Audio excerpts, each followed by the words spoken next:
Welcome back to the Tracy Take. I am your co-host, Tyler, here with a special Thanksgiving Monday edition of the Tracy Take. It's not really that special. It's just special because it's Thanksgiving Monday. And so I'm here with my brother, Ryan, who is our co-host. And we just want to give a quick shout out to all of the new members that are here. One, welcome. Thanks for joining us, Ryan and I. We both love doing this, and we love growing our community and just talking about football, especially when it comes to NFL football. So this is your first time here, hit that subscribe button so you can see when we go live and also create new content. Also, like that video and share this video with your friends and fans, and so that we can keep growing our community. So with that all being said, let's quickly just recap week 11. Kind of I would say kind of a routine week, and then with a few like holy cows. Yeah. Like Minnesota. Absolute shock to the system. They won 7 in a row, right? Yeah. Yeah, 7 in a row. And it wasn't surprising that they lost to Dallas. It's how they lost to Dallas, which was the absolute shocker. I mean, just Kirk Cousins, I bet, took the longest ice bath after that game. Yeah. They like the Dallas pass rush, granted, it's the best in the league, both eye test and statistically. They devoured this offensive line, especially after Christian Darrisaw went out. Really was not a matchup. I think you said this before. That was the game of the week, and they switched games after I think it was like midway through the third quarter. They switched games to Cincinnati, Pittsburgh, because no one wanted to watch Las Vegas, Denver. Which I don't know in general. Even though they actually went to overtime and actually was a nice fun ending for Devontae Adams fans. But like it was just an absolute blowout. And props to Dallas. I mean, they came in and they absolutely they just destroyed them. And it's nice to see Ezekiel Elliott get a couple more NFL touchdowns because he's not going to be in a Cowboys uniform, in my opinion, next year. Tony Pollard looks way too good, and he's so much more versatile than Zeke. And so that'll be a fun thing to kind of speculate in the offseason on where Ezekiel Elliott goes, because they're going to be able to get Tony Pollard for half the price. Should be a lot cheaper, even though he probably deserves to get paid a lot more. Nothing to Buffalo, already going to Detroit, staying in Detroit for the Thanksgiving game and bouncing back. Nice to kind of see the NFL community kind of work about, like, to help all teams and all the players to make sure that they can get these games going on. But it's even neater. One of the reasons why I love these teams from cities where it is much more diehard than cities like Los Angeles or New York, so to say. But like Buffalo, like, did you hear the stories that were coming out? Like some players' neighbors were shoveling the streets and the sidewalks so players could walk from their house. Players got picked up on snowmobiles by neighbors and people. It was crazy to hear about how they got all these players to the airport. It's insane. It's awesome. Like, it is a full, like, it's talk, like you talk about and you hear, it's like you're representing the city. It's not about the name on the back of your jersey, name on the front of your jersey. And that's literally it. Like, that's who they're playing for. You know, I wish like there's diehard fans in all cities for all teams, but that specifically is, I think, it's badass. I think that's really neat. I mean, also too, they got 6.5 feet of snow, like, insane. Did you see? I think they showed. They got so much feet. They put Devin Singletary like just in a simulation on how high it was, and it was still about half a foot to a foot taller than him. Living in Nashville, we had 6 inches in January, and it shut the city down. I had to leave. 2 inches in Atlanta when we were in high school. Yeah, and it shut the city down. So so absolutely insane that happens. I can't, as a Southerner, I can't even imagine that much snow. So, but a lot of other big games. We last week, good week for us. I went 10-3, and then we both had San Francisco to win. And the only games that we got wrong were the Minnesota, and then we both missed some individual games that we disagreed on. But the New York Giants, and that's I wanted to start out and talk about before we go into our picks was who beat the Giants, and that's the Detroit Lions, and they're about to get their second overall pick, Jameson Williams. Am I saying that correct? Their second overall, their second first 12th round pick. their second first round pick, 12th Yeah. overall. Yeah, he has been. He is now on the NFI list, and he is now practicing with the team today. I would love to see him play on Thanksgiving Day against the Bills. Oh, yeah. One, I think that would be like national stage. I think he can have a welcome to the NFL type moment, whether it be good or bad. But just to see him come and play because he's such a great talent, arguably the best. Like he would have been the first receiver picked for sure. If it wasn't for his, he would have been. I think the Falcons were the first team to draft a receiver. Yeah, he would have been with the Falcons. Yeah, or he would have gone earlier. Imagine him with the Falcons. Oh man, that would have been him and then Kyle Pitts, and then I think the Falcons might draft another receiver this year, especially depending on where they pick. Or Bijan Robinson. Please get Bijan Robinson. But anyways, he's coming back to the team, and he'll either be playing this week or next week, most likely. And next week's against Jacksonville. We were talking a little bit about off the air, and I've been reading some stuff. Is how like what do you think this does to this Lions offense? Because technically they are still in playoff contention, and they are actually second in the NFC North. I think they're out of the division. They're 4 games back from Minnesota. Yeah, well, Minnesota I think is 2 wins away from locking up the division. They might be 1, if I'm being honest. They might be. Might be. Let me see. While you're talking, I want to look up Minnesota's schedule to see what their upcoming schedule is. But for me, this Detroit Lions offense is already really explosive. I mean, you have Jamal Williams, DeAndre Swift coming out of the backfield. And then on the outside, you already have DJ Chark. And then in the slot, you have Amon-Ra St. Brown. And then on the other side, if you add Jameson Williams to that, I mean, elite 4.3 speed guy, very precise route runner, great hands, and he's elite after the catch. He's a hard tackle. He's 6'2", 195 pounds, and he's slippery. He's not just a straight line speed guy.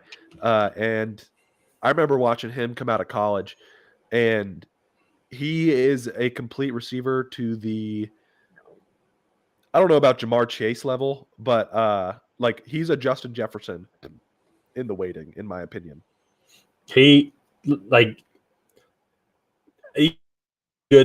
That's a good ceiling. I mean, because we saw the potential that Justin Jefferson in college was insane. He's still insane, actually. So Justin Jefferson's. I don't think it's too much of. It's a debate on who's the best receiver, but he's by far in that conversation, top 3. I just meant coming out. Oh, no. Coming out as a rookie, I think they're very comparable. No. I know. And I'm saying that. And then we see the talent that Jameson Williams has. And if he progresses the same way, and if he comes back and doesn't have any setbacks with his knee, I think he can propel into that conversation. And we're already talking about Amon-Ra St. Brown is a great receiver. Top 10 slot receiver in the NFL. Top 5. Yeah, top 5. I would say top 25 overall. You know what I mean? Top 25 overall. Crazy to think he was like a 4th round pick. You find that. You find those diamonds in the rough, man. And so you add him and how he has progressed, and then you add James Williams on the other side.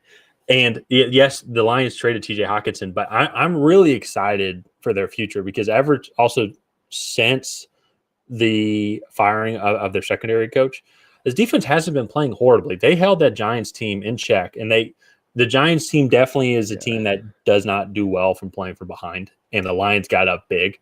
So they had to start to throw the ball. And we're about to talk to the Giants in a second. It's our second thing we want to talk about before we do our picks. But they still, though, and we're talking about the receiving side. We haven't even mentioned Jamal Williams yet, who had a 3-touchdown game. I did, but oh, sorry, my bad. I stopped listening there. But with Jamal Williams and DeAndre Swift combo, as you already mentioned, you made a great point about it that I won't disagree with. This offense next year could be crazy, and to think also too, the Rams keep sucking, so they're going to get a top 8 Oh, pick, probably, maybe even top 5. I think right now the Rams are top 10. Like I think they're at 8 in the It picks. depends. They're tied with a lot of teams, but they are going in the trajectory of, especially with also how they've been playing. Shout out to Jalen Ramsey. You suck. He gave up another long touchdown to Chris Olave. Thank you. They're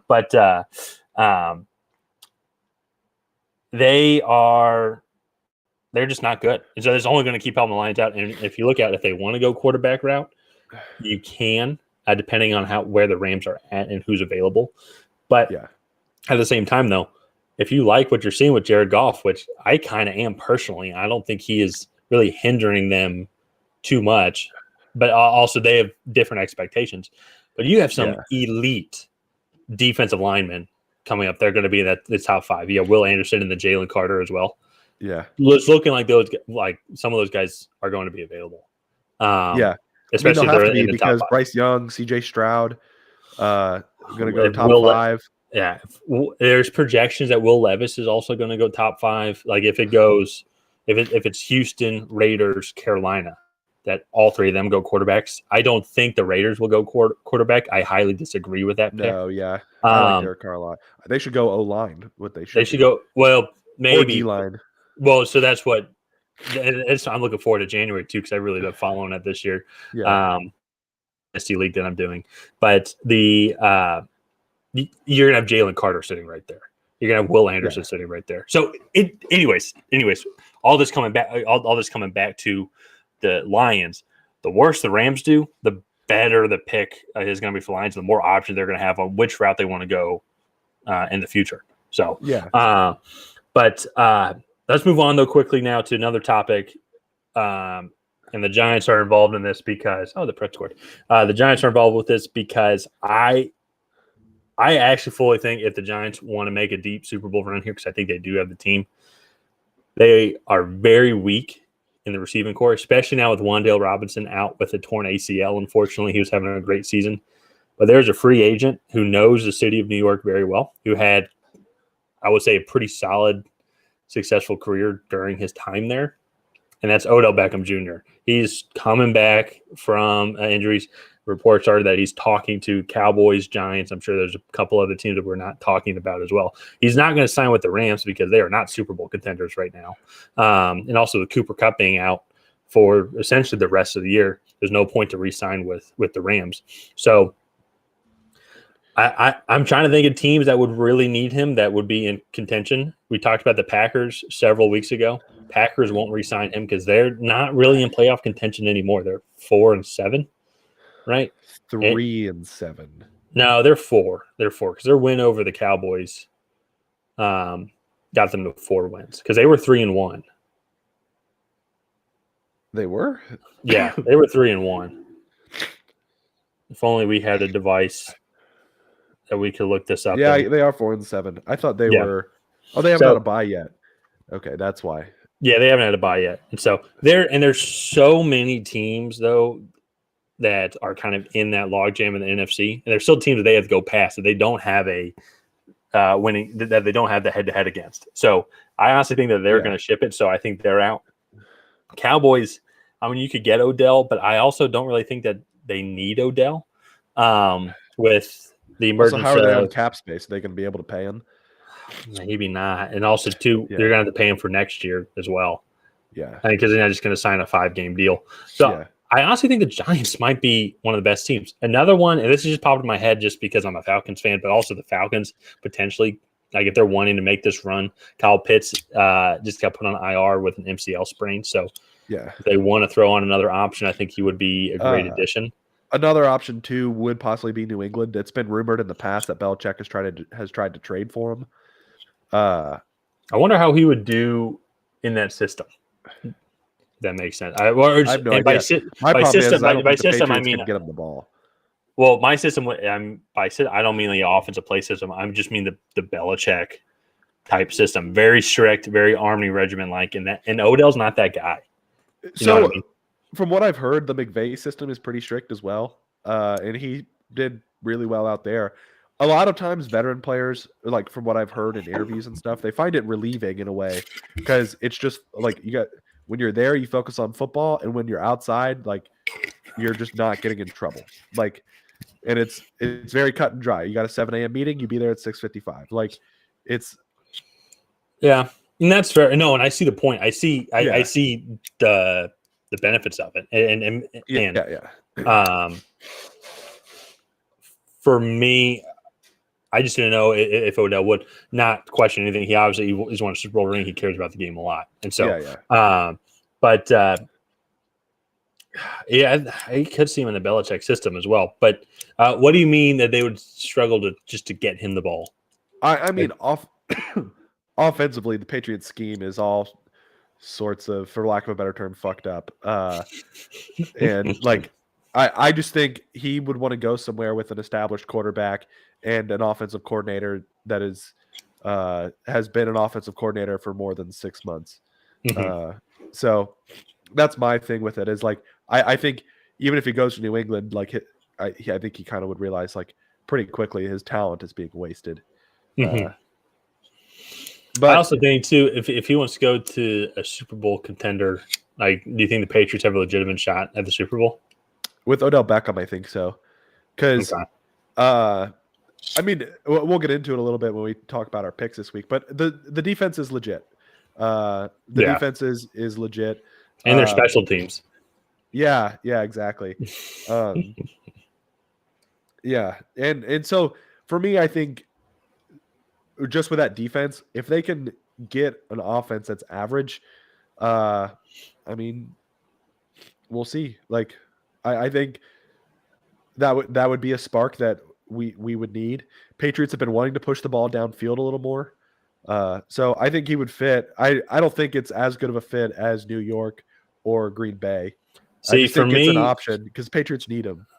Like, they need that elite guy. And for me, I think when I look at the Giants, I look at I look at what Brian Dable has done to that offense and what he did with elite receiver talent in Buffalo. I think Odell would bring a lot to that system. I agree. So, especially in a system that has lost Sterling Shepard, now Wan'Dale Robinson, not really getting too much. Has showed a lot this year. He has shown a lot. If there's probably an improved, like most improved player, I think Daniel Jones would have to be up there for that stat. So, but yeah, very interesting to kind of see what happens over the next week or so. But when it comes to Odell Beckham and also Jameson Williams, very talented receivers who are going to change some teams. But let's talk about now. Let's also talk about the future, but let's also talk about next week's games. And so next week games, Thanksgiving Day, arguably, I mean, top 5 traditions in American sports, right? I mean, I would think you got Thanksgiving Day football. Yeah, probably. Super Bowl Sunday has got to be up there. I would say the Kentucky Derby is probably up there. I know I might be a little biased when I say this because I'm also a racing fan. I would say Indy 500 Memorial Day is also a pretty consistent one. Compare them because they're different across. Yeah, but that's I feel like basketball doesn't really have anything like that. I don't think doesn't really have. I mean, they play Christmas Day basketball, but that's not the NBA. March Madness. Oh, okay, March. Okay, yeah, the first weekend of March Madness, opening day in baseball. Actually, I'll correct myself. That's a big sports day. But Thanksgiving Day in football, I think, is much bigger than a lot of those. True tradition. They even bring back the throwback unis. So really looking forward to this. And we've already talked about the Lions a lot. Who would have thought back in August that we would be talking about the Lions this much in mid-November? You thought that we? I said multiple times I felt the Lions were a sneaky playoff contender. Yeah. No. Yeah, you did. Yeah. So we have videos to back it up. Luckily, not too many people watch those videos, so we'd have to go back. I know. we have to go back and watch them ourselves. Yeah. No, I mean, I think the Lions have put together a really good unit. Especially on the offensive side of the ball. That offensive line is really good. I really like the threat that they pose to Buffalo. Because I think that they can keep Josh Allen off the field for 38 to 40 minutes of this game if they play up to snuff.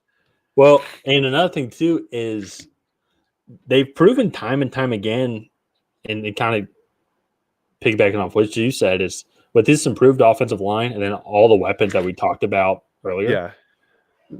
I don't really see. I mean, the Bills' pass rush is going to get after Jared Goff at times for sure, but you also got to look at the week the Bills have had. I wonder. I would need to check. I wonder if they're just staying in Detroit. No, they probably are. I mean, because what's the point of flying back in a snowstorm and then potentially having more trouble coming back? So it'll be very interesting to see how they're doing just physically and mentally because it's going to be a totally off week. Yeah. But yeah, the Lions can hang with them. And honestly, with this new defense that they've been showing, at least over the past couple of weeks, Bills are still going to score for sure. But his front line isn't horrible. Aiden Hutchinson having a great year. Shockingly, actually just had his second pick in 2 weeks on Sunday. But Jeff Okuda's also been playing really well. Also, still that they still need to do overall in the defense. Still very young, but yeah, I don't disagree with that at all. I think that they can give a lot of trouble here to Buffalo. Yeah, I think the approach for them should be, and granted, I feel like this is going to be redundant because if you could do this, you'll beat just about anybody. But come out, get Jared Goff in a rhythm quick. Don't let this pass rush pin their ears back and get after him. Run the ball strong between the tackles because if there's one thing I think the Bills defense is not great at, it's stopping a power run. That defensive front is designed to get after the quarterback and not stop the run. And this offensive line is designed to beat up smaller defenses. And I know Tremaine Edmonds is a huge linebacker, but Jordan Phillips is an undersized defensive tackle. Von Miller is a Hall of Fame defensive end, but he's definitely more of a pass rush specialist than an edge setter. And I think the Lions match up really well against the Bills, and I think that they could give them some fits. I could very much see this game being like a 34-30 type of game. Yeah. So, this is definitely going to be one of the better Detroit Thanksgiving games that we've seen in quite some time. Last year's was close and good. It was good for the wrong reasons. For kind of the wrong reasons. It was definitely like a Thursday night football Denver Broncos game. That was the David Blau one, right? David Blau was the starter for Detroit. I can't remember. I know that they played the Bears. And actually the Lions almost won that game. Didn't DeAndre Swift drop the touchdown in the end zone? Drop a pass? I'd have to go back and check. The only thing I remember is the line. I mean, just it was like 16-14 or something like that. Kicked the 20-yard field goal to win the game. Yeah. But that was kind of that stretch where you saw the Lions overall, or compared to what they were at the beginning of the year, were showing improvements, and the teams were getting a little bit better, but they just couldn't piece it all together. But this will definitely be it should be a good Lions Thanksgiving game. Both teams, Lions have been playing really well. Bills have been struggling a little bit. However, at the end of the day, I still think that's just the better team's going to prevail. Yeah, and the Bills are just going to have more experience. Because still at the end of the day, if you want to talk about Jared Goff getting into rhythm, if Josh Allen gets into a rhythm, this Lions defense still, as much as we're talking about it, getting better, it still definitely has some flaws. Yeah, it's still average at best, but there's pieces there that can make plays. Yeah, and also too, the Bills are 1-0 in Detroit this season, so they're unbeatable so far this year in the Lions Stadium. So, gonna have to kind of go with that streak. Actually, Cleveland played them pretty tough for a little while. It actually was, which definitely made this decision a little bit more interesting because the Browns shouldn't have this game. It was 13-3, I think, at one point in favor of Cleveland. Yeah. Yeah, and then the Bills came back, but in all seriousness, though, I think in the combination of, I need to double check if Isaiah McKenzie is healthy, but with the combination, if he is, with Stephon Diggs on one side, Davis on the other, Dawson Knox to their tight end, they're kind of running back by committee with Devin Singletary. Well, Devin Singletary is leading the way, but then you still have Zach Cook, and then who's the guy that just traded for from the Colts? Naheem Hines. Yeah. Naheem Hines as well. I just think it's just going to be a little bit too much for the Lions to handle. I actually like that score that you said, 35-30 or 34-30. Yeah, 34-30. I think Yeah. I think it's just going to be a scrappy game. And I think it's going to come down to who throws an untimely interception, which Josh Allen has done this year. I just think Jared Goff is more likely to make that. Yeah. Moving on to probably the best game this week. Dallas Cowboys hosting the New York Giants. Yeah. I'm really interested to see this game because New York, I think, needs to get back on track after the shellacking they took last week from Detroit. And then Dallas has really shown to get in a groove on both sides of the ball. This pass rush, we talked about it earlier in the show, but this pass rush is number one in the league, both statistically and eye test. And frankly, it's not even close between first and second in this scenario. Like, this pass rush is so elite. Micah Parsons, second-year guy, but if he can stay healthy, a future Hall of Famer. I mean, one of the most versatile players in the NFL right now. And he's a second-year guy.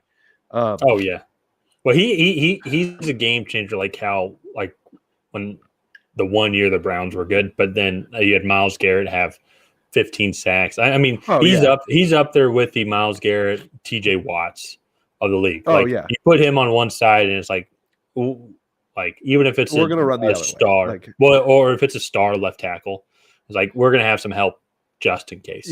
Or we're gonna double team him. He is that athletic and that freaking good that it totally changes that whole defense. He's an elite coverage guy as well. And I mean, shoot, you can line him up outside linebacker, middle linebacker. You can line him up over a slot receiver. Like, it's incredible what they can do with him. And frankly, I got to give a lot of credit here to a guy that I used to make fun of a lot. Dan Quinn uses him in a fantastic fashion and just letting him go out there and run around and play football and do what he's good at. Like,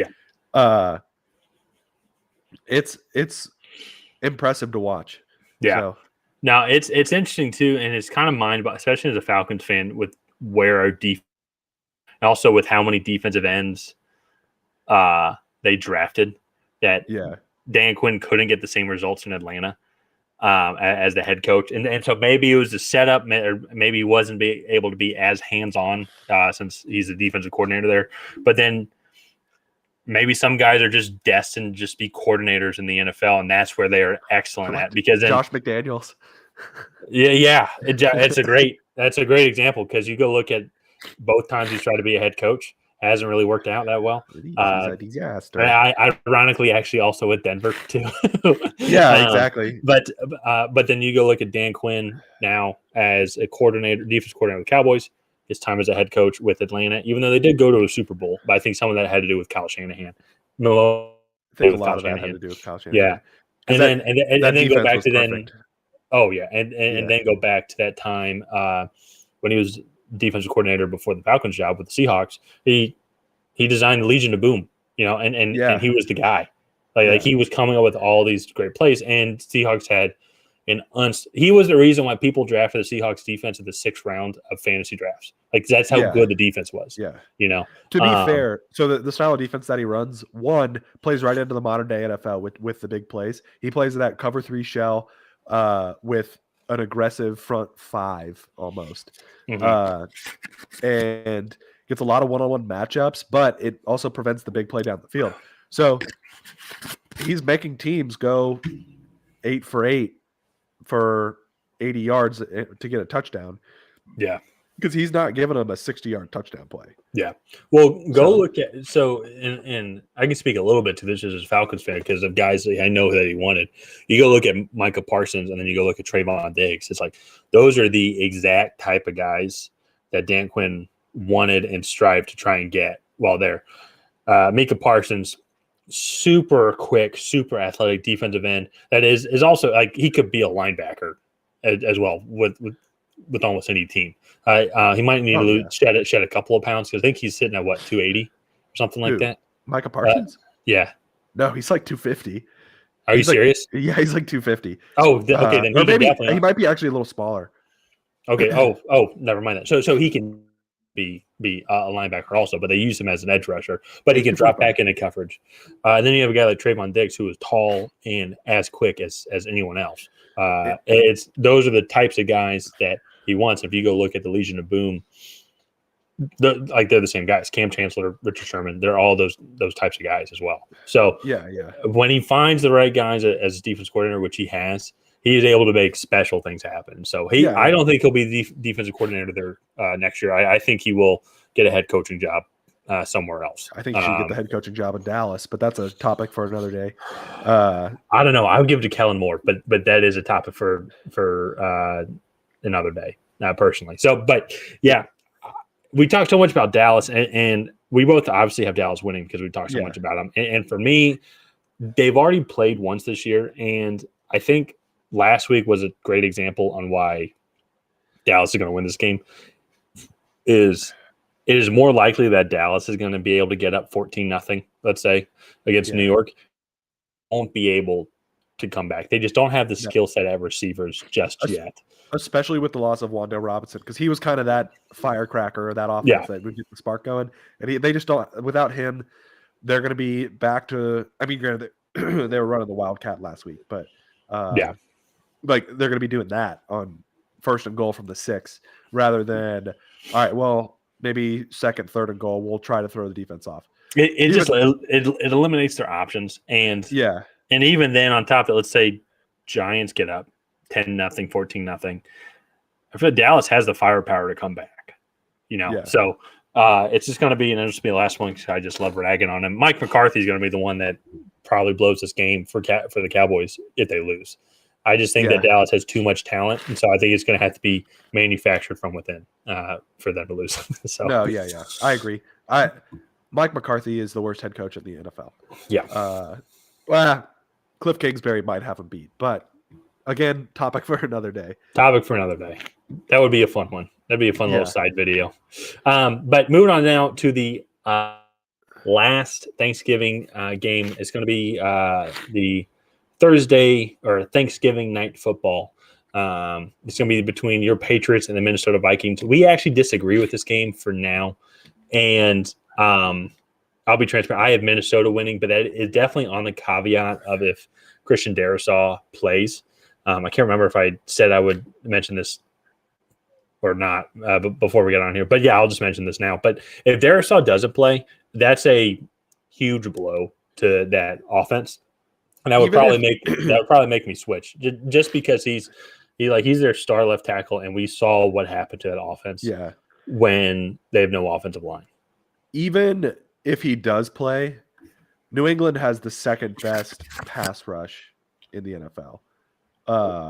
And granted, I said earlier, it's really not close between 1st and 2nd, but the way New England is getting after the passer this year is scary for teams that have a below average offensive line. And frankly, that defines the Minnesota Vikings offensive line is below average. Other than that, on the outside, one of the things that Bill Belichick is known for doing is taking away what you want to do most. And the Vikings want to get the ball to Justin Jefferson.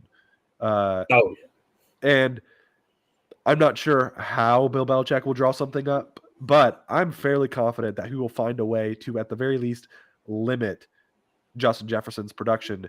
And then outside of that, TJ Hawkinson, the Patriots have actually already played this year in the Detroit game back in week 4. He had very limited production, and I think the Patriots were missing Kyle Duggar for the majority of that game, who is our premier coverage safety. And then on the offensive side of the ball, Patriots are struggling. However, there's nothing on this Minnesota defense that really threatens them. They're pretty much average across the board. And I think New England will be able to put up 24-ish points. It's just I think this is a 24-17 game in favor of New England. I think New England comes out, they run the ball a lot, kind of what they've been doing. Play action, play field position, get after Kirk Cousins, possibly get a defensive score. 24-17, I think, is the score. 24-17. That's I'd say that's fair. For me, it's just going to be if the Vikings can. It's going to be if they cannot get behind the eight ball on these offensive drives. Because I agree with you. I don't think the Patriots are going to blow them away, but at the same time, it's not like this Vikings defense is spectacular. Definitely some flaws as well that they need to address. Some of their guys like Neil Hunter, great players, but just getting a little older. Patrick Peterson getting a little bit older. And so what really definitely killed them, besides just the entire Dallas defense, but last week, but on first down, it seemed like Kirk Cousins was getting sacked, or if they tried to run the ball, it'd be a tackle for a loss. And then from there, you're 2nd and 12, and it's not something that we're used to seeing Minnesota doing. Yeah. So they really need to address that. One of the reasons why I'm still leaning towards Minnesota is, and you've mentioned this a lot on why you pick some of your Thursday night football matchups, is on these shortened weeks, the teams with the most talent overall, especially offensively, tend to be the one that win the game. Because it's hard to build a game plan in 4 days. Yeah. So then install it. Yeah. So for Belichick to come out, this might be the best time for Minnesota to play the Patriots is on this shortened week. Also, too, then after just getting stomped on, this new phrase I heard, getting your cheeks clapped. I like that one. All the cool kids are saying that. Apparently, they got their cheeks clapped last Sunday by Dallas. Intro. But obviously the goal is going to be to stop Justin Jefferson, but then will they then be able to game plan? Okay, how are we going to limit everyone else? Adam Thielen's still a legit option. He's getting older. Yes. TJ Hawkinson is new to the system, and maybe he'll have some insight on how the Patriots will also kind of want to run their defense and how to beat them as well. So that's why I'm leaning towards Minnesota and at home. But that being said, that this is one for me, because I know we disagree on a few. This is one for me, definitely, that is at the top of potentially changing. So I agree. I think in a way, I think New England is actually kind of the slightly more talented team. If you include defense, if that's where you're going to, then I could see that. Yeah. I think offensively, Ramondre Stevenson and Dalvin Cook are very similar. Ramondre Stevenson's having a phenomenal year. Yeah. And Dalvin Cook is Dalvin Cook. I mean, he's a top 10 fantasy pick almost every year. And I think the Patriots, even with the loss of David Andrews, have the better offensive line. If Christian Darrisaw's hurt. And then they have the better defense by a long shot. No, I'm not debating that, but but this goes to what you're saying. It's like there are definitely something like Dalvin Cook, Justin Jefferson, and TJ Hawkinson are 3 legit weapons that the Patriots need to be concerned about. But do they have enough time to game plan for those guys? And that's why I think helps kind of have a slight edge towards the Vikings. But that being said, though, definitely very early on. It's Monday night. We still got 72 hours until this game gets played. And so I think it's going to be a good game. Overall, this might be the best Thanksgiving lineup that we've had in a while. There's not one coming to mind. Also, that being said, this is like the first time I've really thought about it. So I would need to go back and look at for the last 10 all the games. 10 plus years or so, Detroit has sucked. I thought it was more like the past 50 plus years. Detroit. Well, okay, fair, but yeah. So, but let's move on though. Let's go to now when football is normally played, which is Sunday. Actually, I take that back. Thursdays normally. We don't normally have 3 games on Sunday, but as typical, thanks to ESPN, since Atlanta is my favorite team, I have them favorited on ESPN. They're the first one to show up on the scheduled game, so we're going to be going Atlanta versus the Washington Commanders. And Kyle Pitts got put on IR. All the momentum is with Washington. I'm going with Washington. As much as I'd love to see Atlanta. 4 straight? 4. No, I don't think 4 straight, but they're 4-1 since Taylor 4-1 Heineke. of their last 5. Yeah, since Taylor Heineke has taken over. Actually, if I'm not mistaken, I think it was that Indianapolis game that he had that fourth quarter drive, and since then they have just taken off because then they beat Green Bay. I think They beat Philadelphia. They beat Philadelphia. They kind of just had a confident win over Houston last week. Like nothing too crazy to talk about.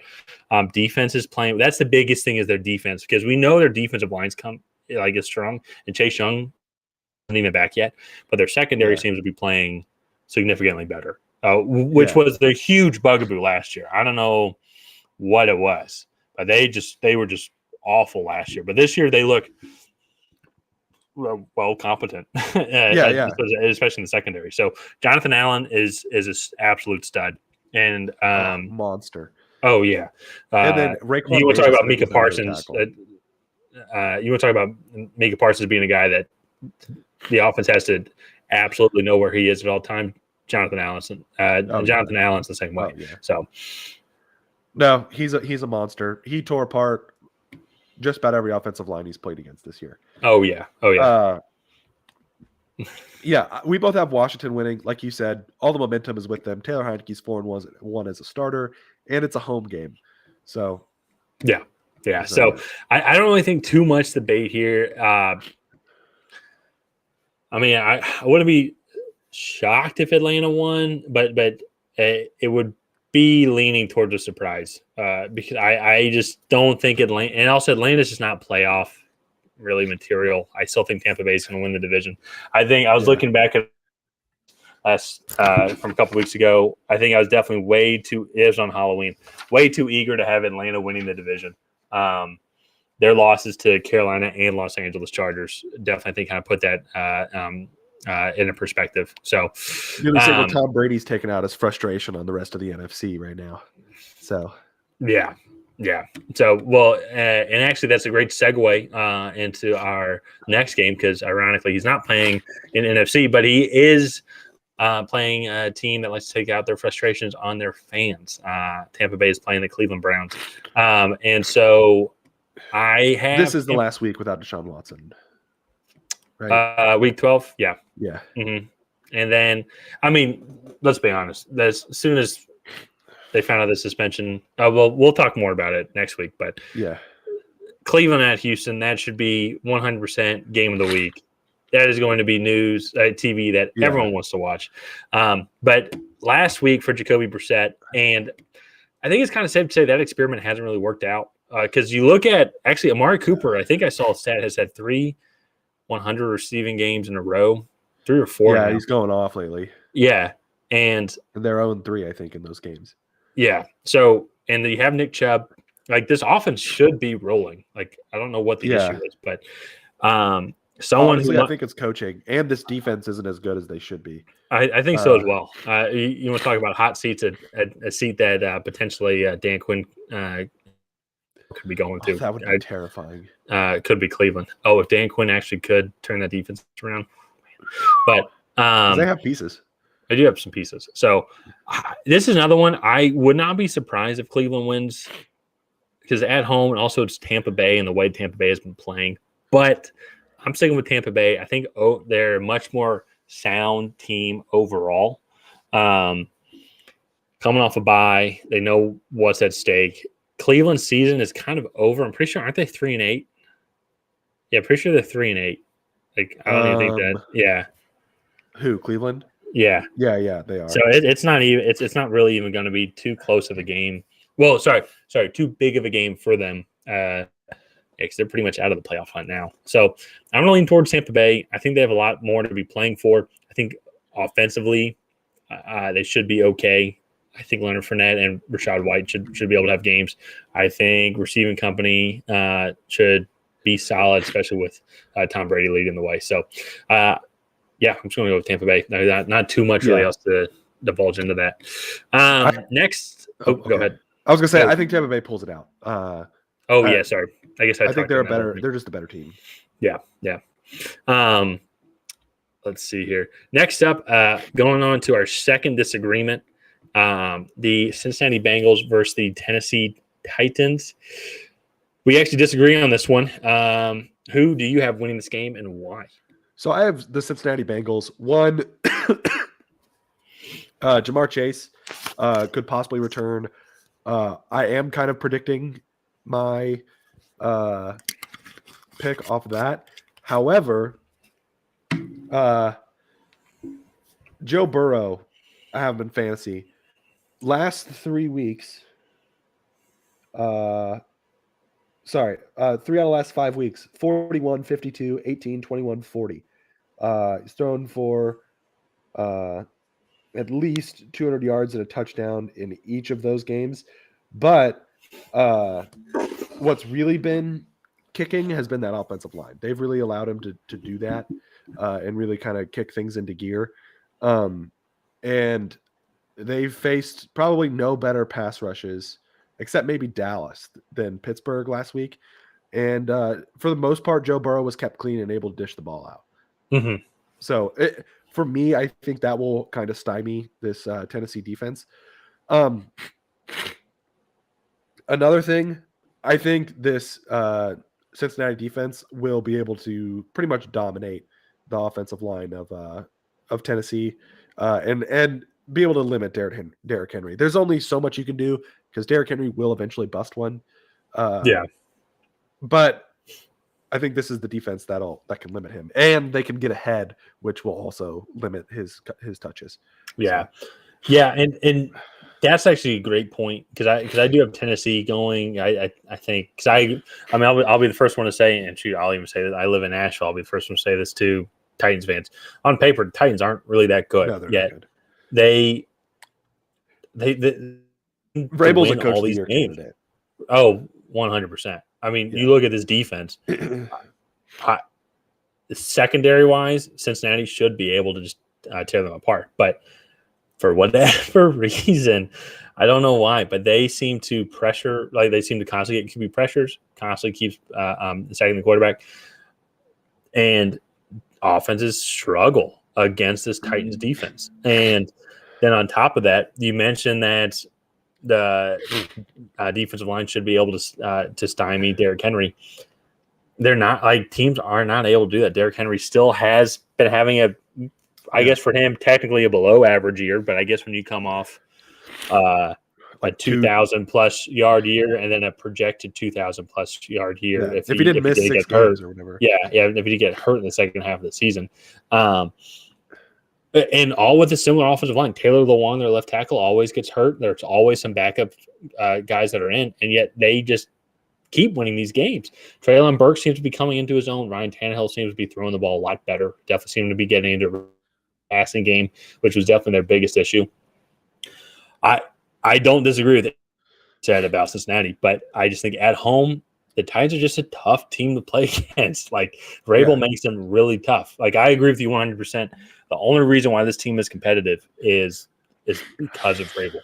Like it really is. Vrabel and Derrick Henry. So yeah. So, and you have to, teams have to game plan so much, it leaves good matchups on the outside. But if I agree with you though, if Cincinnati can get ahead and stay ahead, advantage switches to them immediately. Then that's why Tennessee is definitely going to be looking for a top wide receiver to go along with Treylon Burks, because they need to have a better passing game to complement Derrick Henry, because it definitely is just difficult for them to be extremely balanced. So, but let's move on here though to the next game. This one's not going to be too much debate. It's going to be Houston versus Miami. Miami is just looking very solid. Yeah. I think a lot of their health issues earlier on in the season have kind of gone away. Team seems to be really healthy, and they're going up against Houston as well, who I just don't think they're coming off a bye week too, which is stupid. Houston tries really hard. They're just definitely still they get the effort award for the year. Yeah, participation trophy for sure. Yeah.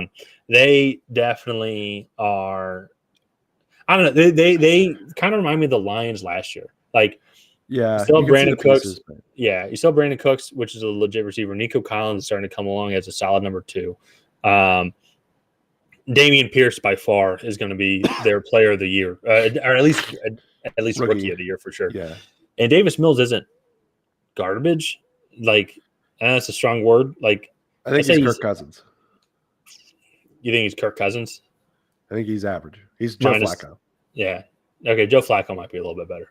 Yeah, because Kirk Cousins he's at least on an 8-2 team. So yeah, but he also has one of the best wide receivers in the game and a top flight running back. Yeah. Well, I mean, so did Joe Montana and Steve Young. Yes, but there's a clear talent difference there. I'm just playing. Yeah. But there's not really too much to talk about. Like with this game, going to stop him. I mean, just still the combination of Tyreek Waddle it's insane to me that Jalen Waddle isn't the fastest guy on his team.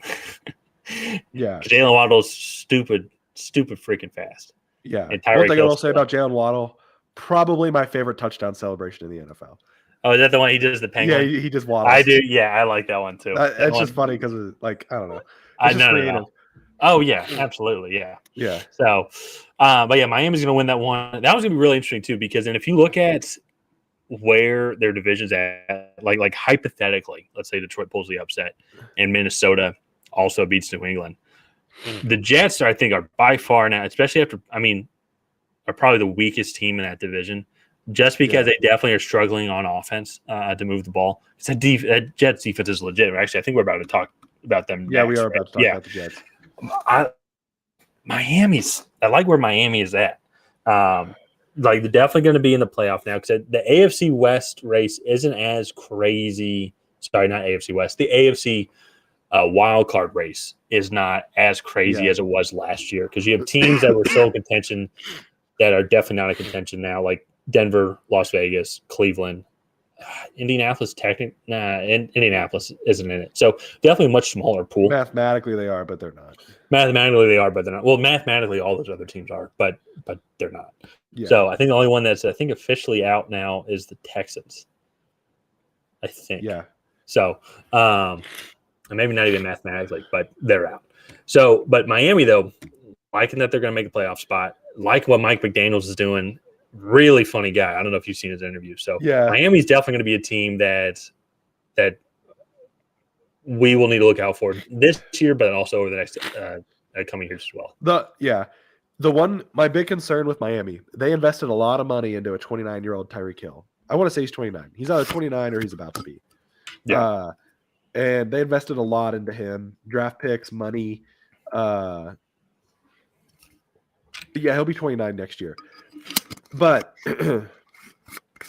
he will be much closer to a running back lifespan than a wide receiver, just based off of the way he plays. It's not that he takes a lot of hits per se. Yeah. He's just an undersized speedster. And so I think Miami has this year and then maybe 2 more years where Jalen Waddle and Tyreek Hill are both on the team and they're both still elite speed.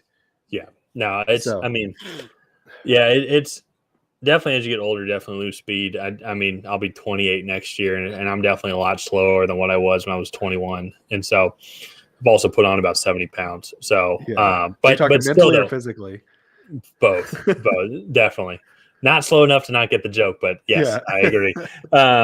But as you get old, like peak physical athletes like Tyreek Hill and I, definitely, like, as you get older, you definitely get a little bit slower. Actually, in all seriousness, I pulled my hamstring in softball this summer. Definitely was the first sign of I'm getting old. I pulled my hamstring a bunch of times playing flag football in college, but it's the worst. Especially now after experiencing it, like when you see. So I've always wondered why, with a quad or something like that, I think you could suck it up a little bit. I was wondering why you couldn't do it with a hamstring. And then I pulled it. I was like, oh, okay, I get it now. Yeah. No, you can't.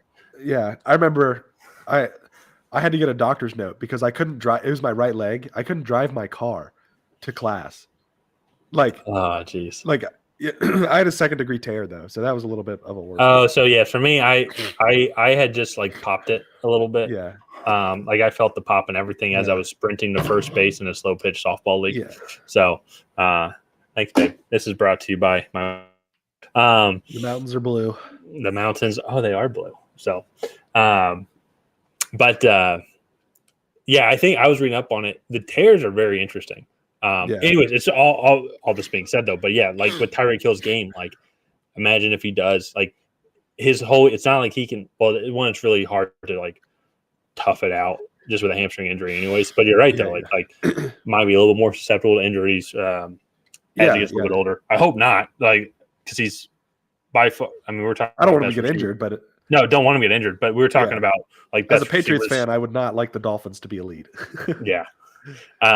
But as we were talking about earlier with Justin Jefferson, like we're talking about top receiver in the league. I think I saw was it Bleacher Report, but like no, I forgot it was on Twitter, but they ranked out like top 10 receivers in the league, and they picked Tyreek Hill and then Justin Jefferson too. Yeah.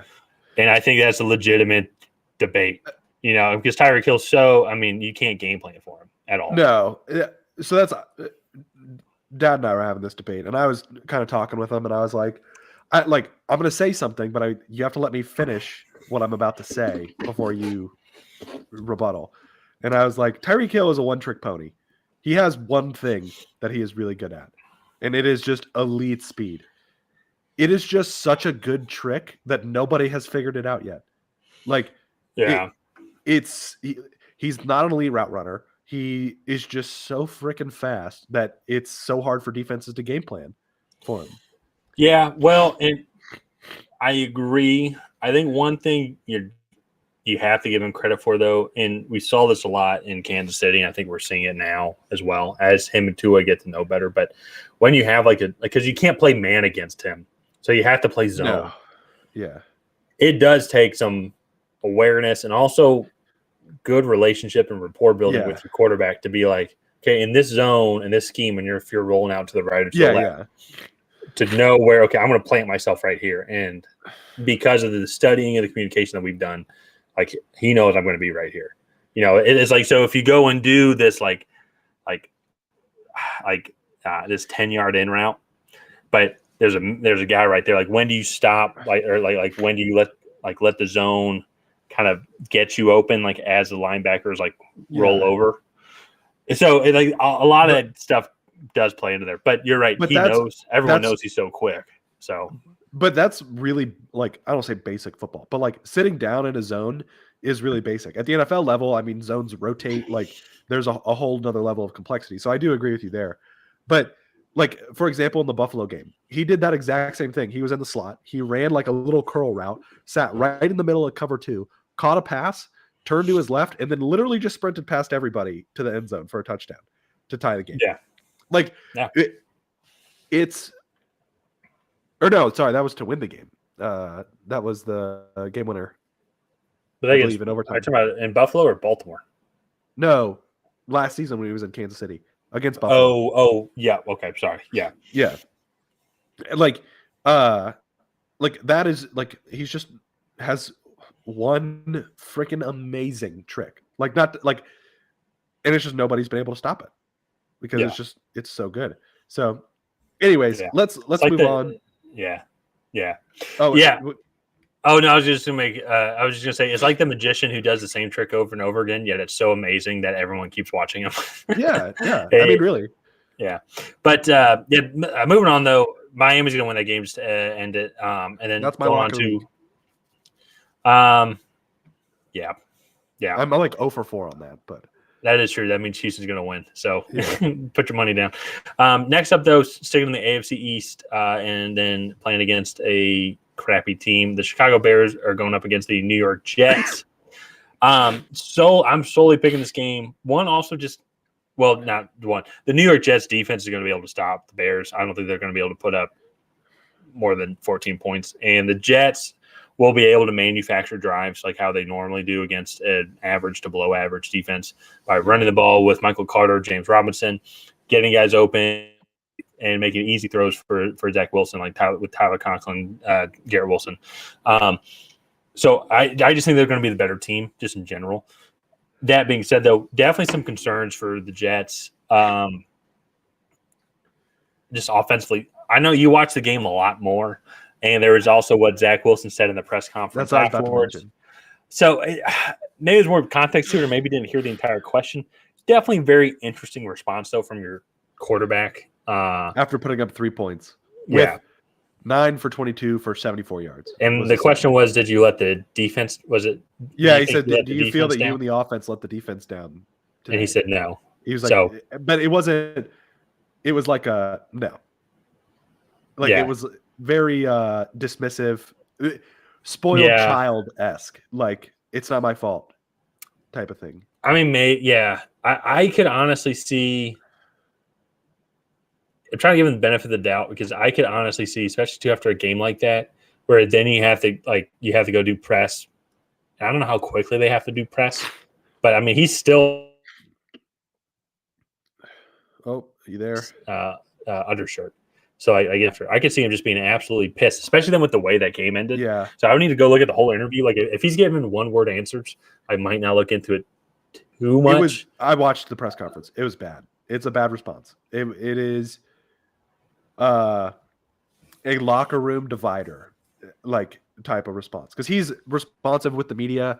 And so they asked him a question like, where do you guys go from here? And he's like, oh, like we'll move on. Like this is just a rough patch in the long road, like to the end of the season, like whatever. And and he's very responsive.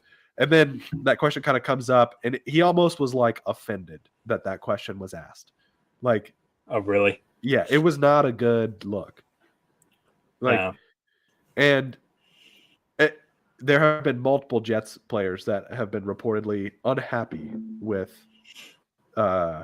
his response and the offense. I mean, that wasn't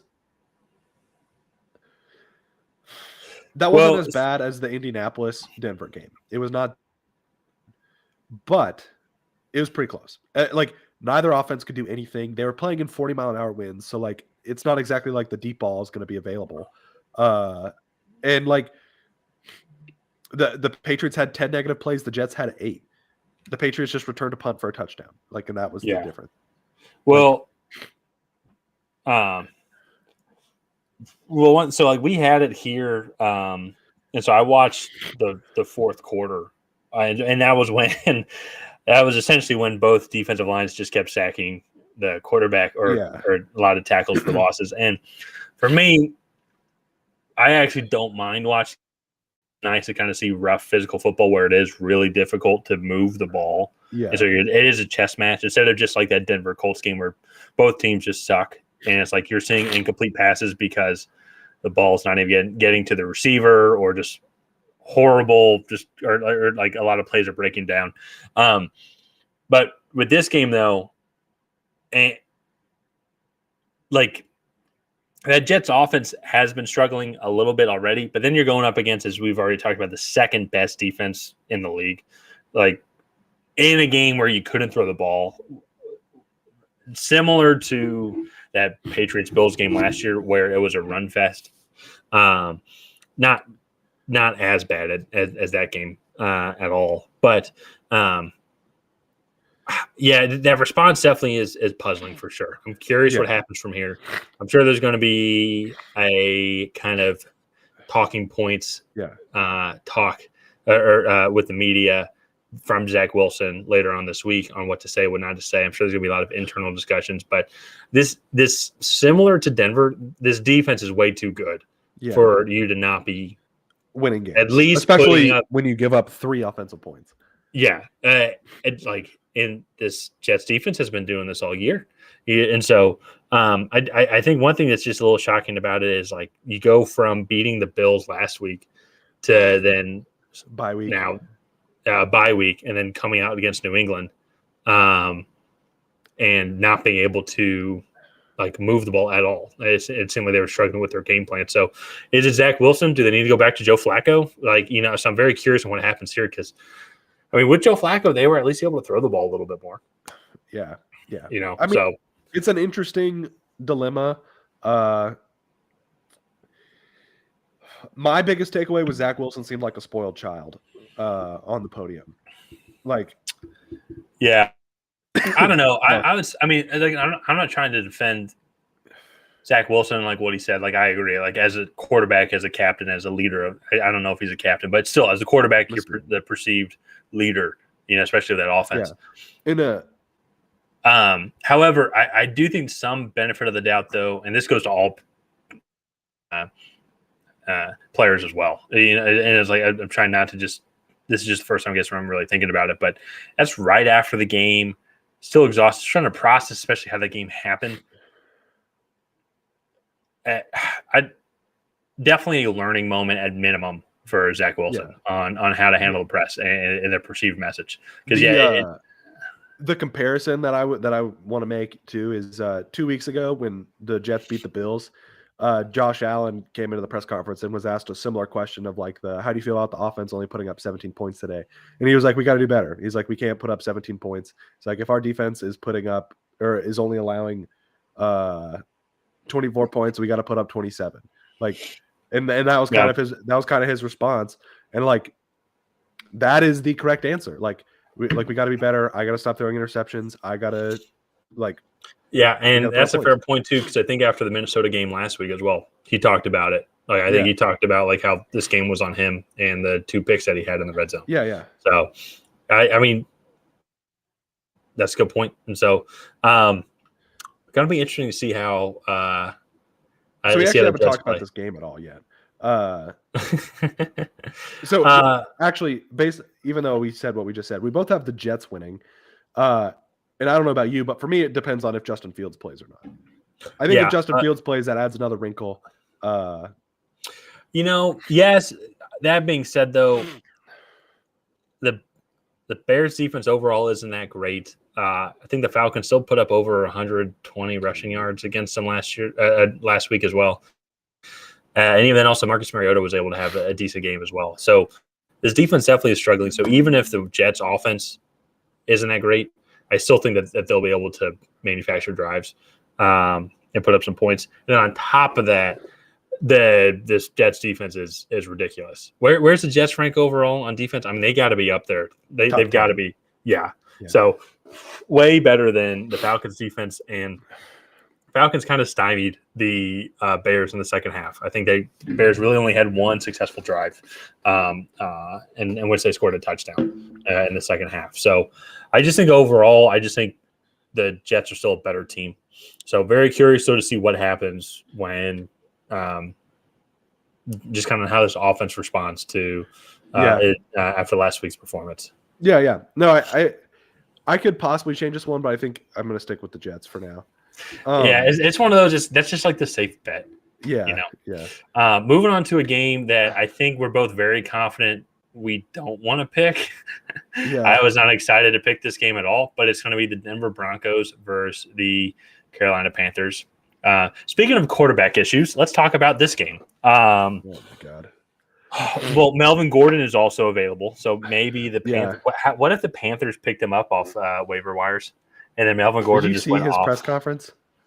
No, I did not. Did he have after the game? Because he had all you had to do is hang on to the ball, and he had a touchdown at the end of the first half, and that's game. I mean, they're up 17-3, I think, going into the half, or like 17-6. I forget. Oh, I'm trying to remember. No, they also the field goal, like they recovered the fumble, and then the field goal got blocked. They also missed 2 other field goals. So like, there's a lot that goes in on that. But yeah, it's just we're just another game by just another tough loss. Another game where you showed me this. If they had Drew Lock, and Drew Lock was average, they would have won regulation. So so sad too, because this defense is an absolute ridiculous unit. Like Devontae Adams scored the game-winning touchdown against them last week, and he was wide open. But it was a missed coverage. Everyone has missed coverages. It just happened to be in overtime. You know what I mean? Like, and so also it's an elite wide receiving group in Hunter Renfrow and Devontae Adams. Like that's and then Matt Collins too. Matt Collins coming on, and then Foster Moreau. I think Darren Waller might get cut because it's going to save him some money because Foster Moreau does the job just fine, and Darren Waller's always hurt. So, but I think actually we're going to talk about Vegas a little bit later. But talking about this one though, we actually disagree. I reluctantly picked Denver to win this game, and you picked Carolina. For me, it's really honestly, I'm going off the fact that Baker Mayfield probably going to be the quarterback, and I just think that they, at least with PJ Walker at helm, they had some kind of dual threat capability. Well, with Baker Mayfield, yes, he can run, but he's not the elite athlete that he. Well, I guess if he ever was an elite athlete, but he's not like the guy like how he was in Cleveland. And so I just think this Denver defense is just going to chew him apart personally. And all Denver needs to do is put up 16 points. I don't see Carolina putting up 17 points against this Denver defense. No, I don't either. Because Denver's been pretty good at that. As we're guaranteed to have one solid drive where we go down and score 7 points. Then we're going to have 2 or 3 mediocre drives where we can go and kick a 50-yard field goal. There's 13 points right there. You know, like that's what the Broncos will do. They will give you barely a little bit more than that, maybe. I just can't bet on Denver. They put up 16 points against I don't blame you. Las Vegas, who statistically has one of the 10 worst defenses in the NFL. The Panthers' defense is actually pretty good. Oh, yeah. It's really good. They can get after the passer. They will make Russell Wilson's life hell. I'm also picking against them because they really pissed me off last week in how they blew that game. For like that. That's fair. I never mentioned that was actually the decider on who won the week last week. So thanks to I picked Vegas. All they had to do was make one of 3 field goals inside 45 yards. One got blocked. The other 2 they missed. You can't. That's just bad to worse for that entire team. So, good for Josh McDaniels though. Josh McDaniels into that game, but yeah, I don't blame you. Like, and that's where it's like I don't disagree. If it was literally any other team, maybe I don't know. I might pick Houston over Denver. Denver barely beat. Denver barely beat Houston earlier in the year. I think it was like week 2. It was like 12-9 or 16-9. I think it was worse than that. I think it was 9-6 or something. Yeah. It's like I'd probably pick Houston, especially at this point in the year. At least Houston can kind of functionally have an offense, and they don't really need to have a good defense because Denver can't do anything anyways. So,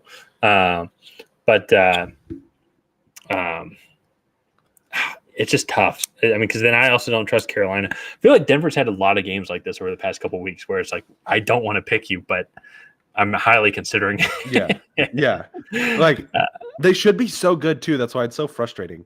Like they should dominate Carolina. That offensive line is good. That defense is phenomenal. Russell Wilson, before this season, I would make an argument that he's a Hall of Fame quarterback. Like, and then they have Cortland Sutton. That's a good point too, actually. About Russell Wilson's legacy after this. So that's a good point that you said. I need to double check, but Denver has had some offensive line issues. Who do they play for the 49ers? But their left tackle got hurt during that game. I don't know if he's back. I would need to double check. You might be thinking of Trent Williams for the 49ers that got hurt in that game. Yes, I am thinking of that, actually. Never mind, because that did change the course of that game because then actually it might have been Bradley Chubb. Then I think Bradley Chubb, who is now with Miami, was able to just go absolute ham on that 49ers offense. Yeah. So never mind. I take that back. So anyways, though, let's move on. Let's talk about happier things like Baltimore versus Jacksonville. I'm starting to come around to both these teams. Baltimore, they talked about how it was a poor offensive performance last week, though, but I think it's credit to that Carolina defense. Yeah. Like, I'm not disagreeing with what you just said about Carolina. Like, I think they have a great defense. But they were able to stymie Baltimore, especially at Baltimore, going up here against this Jacksonville team coming off a bye. And I like Jacksonville. I just think they're fun to watch. I like Trevor Lawrence. I like all the weapons that they have. Travis Etienne, I think it's coming around. I think he can have a very solid game, especially fantasy-wise. Christian Kirk's doing well. Marvin Jones doing well. I think they're going to get a great receiver here in the draft, especially if they pick top 10. There's going to be a lot of good receivers around there. I just kind of like where Jacksonville's going. Definitely still young, but also this deal is coming around. Yeah. For me, though, I still look at it. I don't know about you. I think we're both picking Baltimore here, but I'm picking Baltimore just because I just think that they're going to be too elusive in the run game, and Lamar Jackson is going to be able to be Lamar Jackson. No, that's exactly why I'm picking them. I think it'll be close, and then I think Baltimore, with the experience that they have, will kind of take a lead in the fourth quarter, win by 10 points. I think it's a 34-24 type of game. So, yeah, I can see that. I can definitely see Jacksonville getting a couple of explosive touchdowns here, just because their offense starting to get a little bit more dynamic. yeah. It's so crazy to think. Is Baltimore 7-3? Is that the record is? Because because it's still mind-boggling to me that they should be undefeated. And, I mean, with coaching errors, like clear coaching errors, it should be 7-3. Let's see. Or they should be 10-0. Yeah, they're 7-3. Yeah, because it was Buffalo they lost to, Miami they lost to, and then the Giants they lost to. Yeah, they should beat all three of those teams. And actually, I say coaching errors, though, but Lamar Jackson did also throw picks in 2 of those games, like untimely picks. Yeah, the Miami game is unacceptable. The Buffalo game, that's both Lamar Jackson and coaching. That was a horrible game. And then the Giants game, actually, I will say that one was definitely Lamar Jackson throwing the ball up 2 minutes, up 4 with 2 minutes left on your end of the field. Kind of an unacceptable decision. But yeah. That being said, though, overall, as much as I rag on Baltimore and Lamar Jackson specifically, they've both been. I'm with Lamar Jackson and the Ravens in this one, and so. Yeah. But moving on now, though, to another game that we agree on: the Los Angeles Chargers versus the Arizona Cardinals, who are playing right now in Mexico City, Mexico. Let me actually check on that score here while we're there. But for me, 10.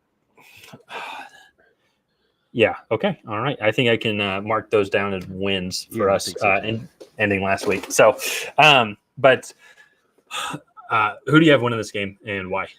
I have the Chargers winning. Arizona, looking at the game cast right now, Trace McSorley is playing, and they have struggled. Cliff Kingsbury is going to get fired at the end of the season, if not soon. I mean, the Cardinals, in my opinion, are just a mess. And right now the Chargers, they've lost a lot of close games, and I think the Cardinals are a team that they can edge out and get a victory, get back in the win column after a tough loss last week. I normally so Mike Williams might be out. He might have hurt his ankle again, and but I don't think that's that big of a loss because now with Keenan Allen coming back, Joshua Palmer is it could be a great receiver. He's a really good receiver right now. He had a hell of a game against Kansas City, but Keenan Allen and Austin Eckler take up so much attention that Joshua Palmer fits in perfectly into that system on the other side of the ball of Keenan Allen. Had a great game last week, and that had been the big issue with the Chargers. Yes, with the weak offensive line just because of the injuries that they had. They struggled offensively, but also Mike Williams and Keenan Allen had been out for the past 3 or 4 weeks, so a lot of their top guys are out. Josh Palmer, I think, still has a little bit of growing to do to be the number one guy, but he had to be the number one guy. I think that really affect their offense. But now that he's the number 2 guy, he's back to be the number 2 guy. Yeah, really open a lot of things up, and I just think they're going to be able to exploit a lot of stuff from Arizona on the defensive side of the ball. Now, offensively too, if Kyler Murray's still hurt, because he was a late scratch tonight. So if he's hurt as well, then that's just going to be lean more into Chargers winning that game. So I agree. I think they're going to win. Going to make that wild card the final wild card playoff spot very interesting. So moving on though to sticking with the NFC AFC West matchup, the Las Vegas Raiders are going to the Seattle Seahawks. Seattle coming off a bye and are leading their division over the San Francisco 49ers by, I believe, just 1 game, if I'm not mistaken. Either way, though. Did they beat San Francisco when they played? No, I they think did they're not. both 6-4. Oh, okay, yeah, because then after tonight, San Francisco's definitely going to win. So I will have to double check that, just kind of what the breakdowns are. But Las Vegas playing Seattle. I will say I have Seattle winning this game just because of, I guess, just the trends of both teams. I also think Seattle's definitely better coached. Also, Seattle, I never thought I'd say this, Seattle should have no problem moving the ball against this defense. Yeah. I wouldn't have thought I would have said that at the beginning of the year. But, yeah, DK Metcalf, Tyler Lockett. Then you got Kenneth Walker in the backfield, and Geno Smith is having a prime season. I will say I saw this, I think, what was it? I was looking at the NFL playoff picture on NFL.com, and they just had this animation that they put together of all these star players leading to like looking at the Super Bowl at the Arizona Stadium, at Phoenix Stadium. And the two players actually who were the most noticeable that were up in the top, one was Patrick Mahomes, and then the other was Geno Smith, actually. Really? I was very surprised by that. I don't know if it was just a coincidence or anything like that, but I wonder if there's any theories going on by NFL on who might be in the Super Bowl this year. But anyways, that being said, if the Seahawks make the Super Bowl, that is the most surprising Super Bowl team in the history of the NFL. well, if I'm not mistaken, we can go back and double check on some of these articles because I'm pretty sure there were articles that were like teams with the least amount of talent. Because I know Atlanta was up there. I'm pretty sure they were like 30th. Yeah. But if I'm not mistaken, Seattle was number one on a lot of those. Seattle had to be, if they weren't number one, they had to be number two or number three. I mean, because no one gave these guys a shot. And you want to know what's funny? No. So I hate Jamal Adams. I think Jamal Adams is one of the most overrated defensive players in the NFL. He gets paid tens of millions of dollars to miss tackles and suck in coverage. This defense is elite since he's been hurt. I think he got hurt in the first half of the game against Denver in week 1. Like he got hurt and they gave up immediately. 2 big plays. And then I thought he got hurt in week 2, but I'm pretty sure because I'm pretty sure that was the game because I was thinking about that, thinking how that is going to be interesting with that Seahawks defense because pretty sure my wife and I were still in the hospital after Sutton was born, and so we were watching the game Monday night, and as it's just amazing with that defense because you go from what it was last year, just what the team was overall last year, to now. And so now and I think that's what really feeds into. Oh, I think I said Seattle, right? I think we both had this game. Yeah. But anyways, I think that's what feeds into the Russell Wilson hate now. Because like if the Seahawks sucked even more, then that's like a point where it's be like, okay, then whatever's going on in Denver right now, maybe it's not Russell Wilson. Maybe it's not this. But the Seahawks have sucked significantly over the past couple of years. And now they're really good. And then now Denver, who was a competent football team last year, definitely struggling, had some woes on offense. But now, hey, they got Russell Wilson, potential future Hall of Famer quarterback, as a lot of amateur YouTubers would say online before the season started. And now he's having the exact same record now with a, on paper, clear, far superior team than the teams that he's been on over the past couple of years. And they suck. They are awful. They are absolutely awful. This is a team that took Kansas City to the brink last year. With Teddy Bridgewater. Yeah.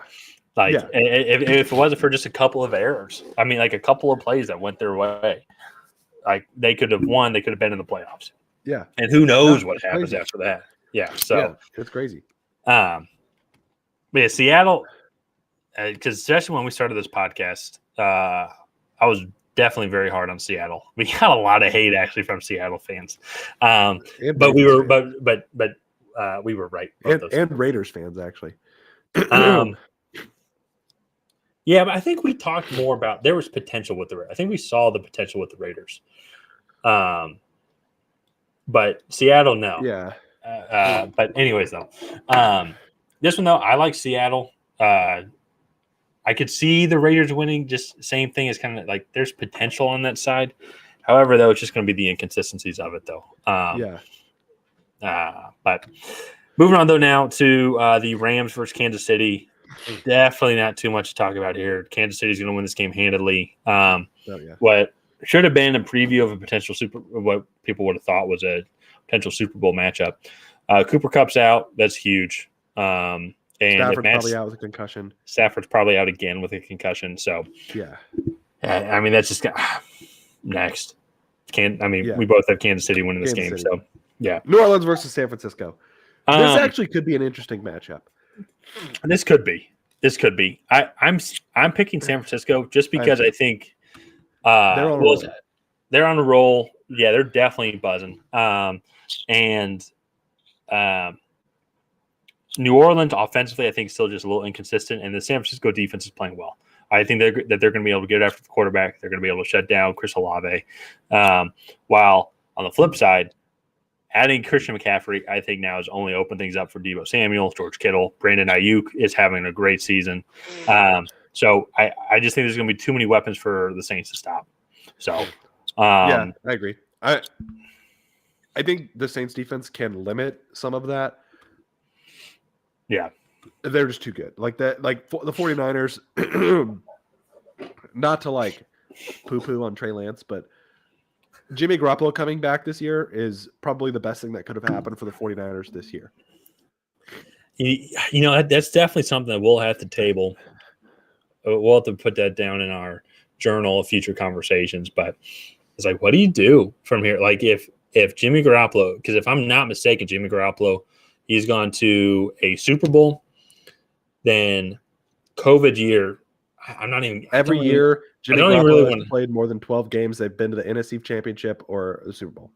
So it's like, how can you bench that? I mean, he can't be that old. I think I already said this, but I met him his rookie year. Like, he's 30. He's young. Yeah.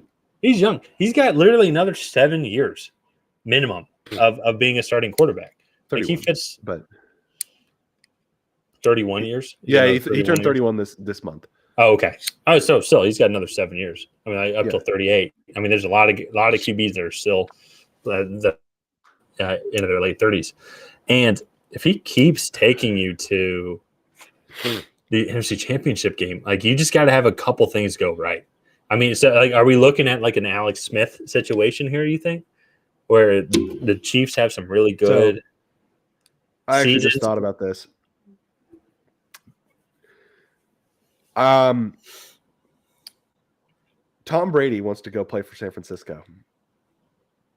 At the end, he wants to get as far away from Tampa Bay. Wait, why does he want to go play there at the end of this year? His contract's up in Tampa Bay. He no longer has a wife to tell him he can't play football. He's from San Francisco. He grew up a Joe Montana fan.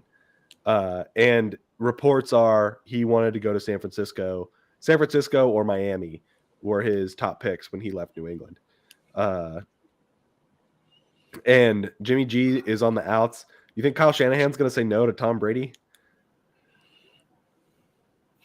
I mean, Jimmy G's younger. He's taking you to the Super Bowl. If it wasn't for a couple of plays, you win that Super Bowl. You go to the NFC Championship game. If it wasn't for a couple of plays, you go on to the Super Bowl to go play against the Cincinnati Bengals. Like, here's the thing, Jimmy G. I mean, that's the one thing. It's kind of like Jimmy G's done. He's done everything that you've asked him to do. Does he light up the stat sheet? No, but he did tonight for the first time all year, which pissed me off because I lost by a point.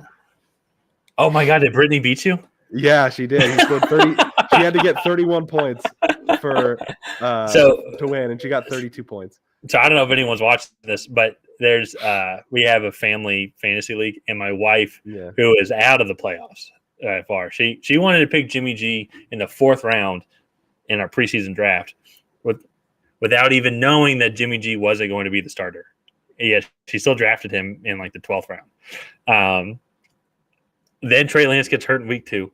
Has Jimmy G. She's playing Ryan this week. She was down 31 points going into this game, and he scored 32 points. Yeah, 32. That is hysterical. Oh, I'm so sorry. They were up 31-10, and he threw a 40-yard touchdown to George Kittle. Which That's awesome. That's fantasy football for you, right there. I was up 29-23. I don't know if you do the math there. That is 7.1 points. Like that is hysterical. Yeah. But just going back to Jimmy G though, it's so interesting because I think of the Alex Smith, Patrick Mahomes situation. Like Alex Smith, did everything for Kansas City that they asked him to do. I guess outside of win a Super Bowl. But then you go and get Patrick Mahomes, and then now, like, it was clearly the right decision, you know. But then, so now, would you give all that up then to go get a 46-year-old quarterback who maybe has 1-2 years left? He had 1-2 years left. Tom Brady had 1-2 years left when he was 40. Yeah. So it's like my thing is, you let Jimmy G go, keep Trey Lance, bring in Brady. He's going to be cheaper than Jimmy G. He'll take the pay cut, guarantee it. And then you also have Brady coach Lance for a year. Not horrible. Yeah. So are you saying Jimmy G doesn't want to coach? Jimmy G doesn't want to coach Trey Lance. Well, and I don't blame him there because it's like he's still in the prime of. Yeah, I'd say the prime of his career. Like he's 30. Yeah, he's 31. Yeah, 30, 31. Like, oh, you there? You trade him to Tampa for, I don't know what draft picks you'd get, but it's like, I think it could be a win-win for all parties involved. Yeah. I don't know. Anyways, we have not talked about this game. Oh, no, I guess we did. We both have San Francisco winning. Let's move on to Green Bay versus Philadelphia, Sunday Night Football. I actually might switch this one. Philadelphia's looked very pedestrian the last 3 weeks. Right now I have them winning because I think they're the better team. I'll try and convince you here. Let me look up who they've played the past couple of weeks. Houston, Washington, and Indianapolis. So against Houston, they looked fine. I think it was nice to see on a national spotlight that people actually could see, like, okay, Houston can actually play a little bit. But they're just young and experienced. They're trying to put all the pieces together. So that's just my personal opinion on it. But I thought the Eagles also looked fine as well. Is that Rue? Yeah. She has a genius collar on. They should have dominated Houston. They really should have come out. It should have been 35-14. It shouldn't have been close. And it was 26-17, I think. 29-17. 29-17. So I don't know. It was closer until the very end. I mean, if I'm looking at it though, the only thing that I would say that would be a blemish against Philly when they played against Houston is that Dameon Pierce had 139 rushing yards. So I mean that's kind of a big deal. But they held Davis Mills to 154 yards for two. I mean, he did have 2 touchdowns, but I think a lot of those were short red zone touchdowns thanks to Dameon Pierce running for a mile. And then they did pick him off twice. But if you look at the Eagles stats, Jalen Hurts, 21 for 27, 243 yards, 2 touchdowns. Miles Sanders, 93 yards and a touchdown. Kenneth Gainwell even had a touchdown as well. Yeah. Very diverse set amongst the receiving team. The past 2 weeks, though, then they played against the Commanders' defense and then also the Colts' defense. 2 arguably top 10 defenses, I would say, especially also with the Commanders, how they've been playing over this 5-game stretch with Taylor Heineke at quarterback. Yeah. I know he's quarterback. He doesn't play defense. I get it. The biggest thing, though, that would be a concern for me, honestly, is Dallas Goedert going down. And so they need him to come back because now he definitely covers that middle of the field, which then helps out A.J. Brown and Devontae Smith. But overall, though, I think the Eagles are fine. The past 2 weeks they played really tough defenses and just kind of ran into a buzzsaw. They should have beat the Commanders and just had some untimely turnovers. So and a missed face mask penalty. And a huge missed face mask penalty. How do you not? That's actually another topic that we have to debate where I think you should be able to review black and white calls like that. I think we even talked about that after that Yeah, week. but then that's how games start taking 4 hours. And then also, like, Well, you have a eye in the sky. You have a ref in the sky flag, like face mask flag. yeah, You yeah. missed it. They have Anyways, that, though, I think. not for To a face certain masks. extent. To a certain extent. I think they have it only for like intentional grounding. Yeah, grounding, pass interference, and I think unnecessary roughness, and then like for fights and stuff. I don't think they have unnecessary roughness. I think it's only for grounding and fights. But we'd have to look into that. It's for if it happens away from the play. Anyways, yeah. This Green Bay defense, even if you look at this Dallas game, this Green Bay defense has really been struggling. The front line, especially then if some of the linebackers like Devondre Campbell are out. Really tough, I think, for them to stop the Eagles offensively. And defensively, I think the Eagles are doing fine. I mean, you have a loss, and then you barely lose to the Colts, who beat Kansas City earlier in the year. This team, like everyone knows, this team has talent. They together this year, so when they can put it together for 60 minutes, they can compete with a team like Philadelphia. So I think these past 2 weeks have been kind of a little bit of an overreaction. I'm not super concerned yet. I think that they're going to win this game handedly, in my opinion, against Green Bay, because Green Bay is just struggling with consistency. Yes, we saw them come back against Dallas. Even people like myself started to ride the hype train of like, oh, the run that they're going to go on. But then they go up against Tennessee, who has a great coach, but on paper, poor personnel. And they just cannot move the ball consistently. And then they give up a lot of yards to a team that can run the ball. They can really only run the ball in Derrick Henry. So Traylon Burks had a good game. Like Ryan Tannehill had a good game as well. But. Well, and that's what I think too is if you go look at how Tennessee plays and you go look at how Philadelphia plays, Jalen Hurts is similar, definitely just different. Well, Jalen Hurts is definitely more mobile. He's going to be getting more running yards than Ryan Tannehill. But that being said, though, it's very similar to how they play. Yeah. You have these play actions with A.J. Brown coming over the middle. Yeah. Like, very similar. Sorry, I know I keep talking over you. Go ahead. No. I'm picking Philadelphia. However, I just think Green Bay poses a threat. They have found some rhythm on offense with Christian Watson, Allen Lazard, and Aaron Rodgers. And this team, if they can back those Philly linebackers off the ball, they can really do some damage in a balanced offensive attack. And this defense is still good. They shouldn't have really beat the Cowboys. I think the Cowboys got super conservative, and then all of a sudden they lost. Like, that's kind of what happened in that game. But I am picking Philly to win. I just think that Green Bay, like, I'm not going to be super shocked if Green Bay wins this because, again, Philadelphia has looked fairly pedestrian the last 3 weeks, in my opinion. Yeah. So yeah. Oh, yeah. No. And I mean, definitely some things that they have to work on and to clean up. But we're at the middle of the season. I think that they're going to figure some stuff out. And I just think at home, Sunday night, Green Bay has been too inconsistent. So, but I don't disagree with you, though, that Green Bay has an opportunity, pull up an upset. So, and they kind of need to because their season's really riding on it.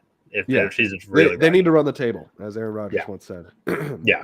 So, but moving on, though, now to the Monday Night Football. This has been definitely a longer video because this is the first week in a long time where there's no bye. So 16 games to pick. Definitely going to affect our overall records as well, which we'll review here after this game. But Pittsburgh Steelers are going to the Indianapolis Colts for the Monday Night Showdown. We actually disagree on this one. I think this is going to be a fun game to watch because I think both teams are starting to play a little bit better. Jeff Saturday now is their new coach. I think definitely has his team playing a little bit differently over these past 2 weeks. And Mike Tomlin, and Pittsburgh's in that stage of rebuild where it's fun to watch these young teams, especially now Kenny Pickett's starting to get a little bit more into rhythm. Had a decent game last week against Cincinnati. Seeing George Pickens be George Pickens, I think he's going to be a really good receiver. Pat Freiermuth is really coming into his own. So Pittsburgh's really at a fun stage in their development where it's a lot of these young kids. So let's see what these guys can do. I have Indianapolis winning just because of the fact that this Colts defense, I think, is going to be able to stymie this Steelers offense, which really has been struggling. The Steelers played great in the first half against the Bengals, but then they could not do anything in the second half. And I think that's against the Bengals defense that I think is not nearly as good as this Colts defense.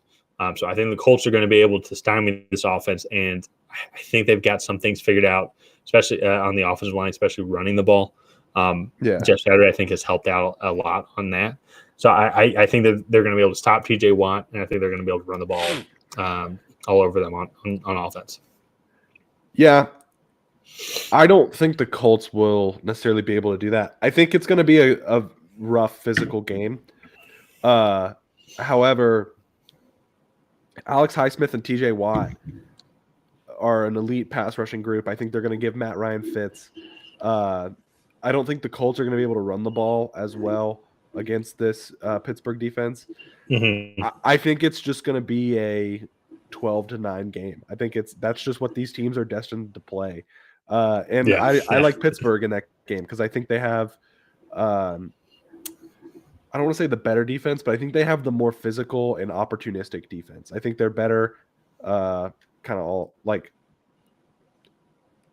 outside of Stephon Gilmore, the Colts don't have any very good secondary players. Whereas I think the Steelers are really good at almost all levels.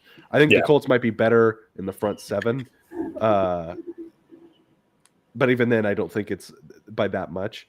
One of the things that I think is interesting, this Pittsburgh offense did show a lot of potential last week. And like you said, it was against Cincinnati, but they moved the ball pretty well throughout. Like you said, better in the first half than the second. But they showed a lot of potential, and I just think they'll carry that over. And again, in a close game, one solid drive might be all you need. So and that's a fair point.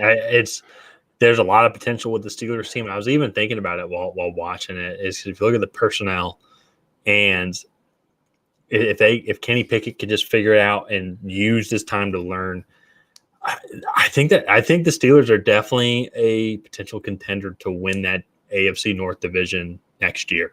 Because if TJ Watt didn't miss half the season, who knows what happens to some of these games, because that guy is that freaking good. You know, he's such a game changer on that defensive side. It makes that whole defense better. And you go look at the weapons that they have on offense. I remember we questioned their draft in 2020, the first draft that we had, when they picked Najee Harris and Pat Freiermuth. You're just kind of like scratching your head, like, what? I still question it a little bit, but well, you know what though, man? But now let's look at their offensive weapons. If they can figure out this offensive line, George Pickens, Deontay Johnson, Pat Freiermuth, Najee Harris leading the way. Kenny Pickett was the right QB pick. Definitely the best QB from that draft. Like, I'm not debating that. But if he can pan out to be what an average first-round pick is, this offense has some serious potential. You know, and because the dude's mobile also. The dude is a dual-threat quarterback. I think something that we both can agree on what a dual-threat quarterback is. Yeah, he is. He's good. I mean, I like him. I like the way he plays. Well, he reminds me a lot of – I need to double check, but just his physicality as well. I think he's going to fit into that, or morph into that Josh Allen, Daniel Jones-esque type quarterback. He's not as big, but he's not as big. He's only like 6'2" or like 6'1". Have some of that Campbell's soup. Oh, that was McNabb. That was McNabb and the Eagles. It's Pennsylvania against Stoll. Yeah, but for me, I see more of like a Jimmy G in him. Like, Jimmy G can run. He has a good arm. Nothing super spectacular, but a good arm. Accurate with the football, makes good decisions. And frankly, I mean, there's nothing wrong with that. Like we were just talking about Jimmy G last 3 full seasons he's played. NFC Championship, Super Bowl, NFC Championship. Like, it's like, that's a good thing to be. So that's a great career. Oh yeah. Yeah. So I don't know. It's going to be a good Monday night game. There's not honestly really. I'm looking at it. Only really Denver, Carolina are the two is the game that I'm not really that interested in. All the other games have some serious implications, or or at least just are kind of like this team. There's a young team I think that would be fun to watch. I agree. If that makes sense. So it's gonna be a fun week, and just kind of wrap up here. So now I guess we can chalk in on our week. Did you already update? I did. The week 11. So I was able to scratch this one out. I was 11 for 3. That bumps up my. Oh, and you changed our records too. Perfect. Yep. I was 1 win shy of getting to the 100 mark. Oh, so close. So close. Only if I trusted my gut and went with Detroit. But I am 99, 64, and 1. You are 93, 71. Still very close between the two of us. Yeah. For our overall head-to-head, I now have 6 wins to your 3 with 2 ties going into week 12. So still very close. A lot can happen. A lot of games this week that could definitely change some things up. So I think it's going to be – I think week 12 is going to be fun. Thanksgiving games are always just great. It's going to be a lot of fun. A lot of close games. I'm really excited for football this week. It's going to be interesting. So yeah. Before we head out, any comments or questions or any thoughts? No, I don't think so. Oh, okay. That's all right. We get 12 views, which is good. Hey, all right. That's great. Yeah. So for those of you watching, if you guys have not already, please go ahead and like and subscribe. Tyler and I love growing our community. We go live every Monday and sometimes Tuesday at 9:30 Eastern, 8:30 Central. And yeah, so go ahead, like, subscribe, hit that bell notification so we can ping you guys every time we go live. And other than that, we will see you guys next time.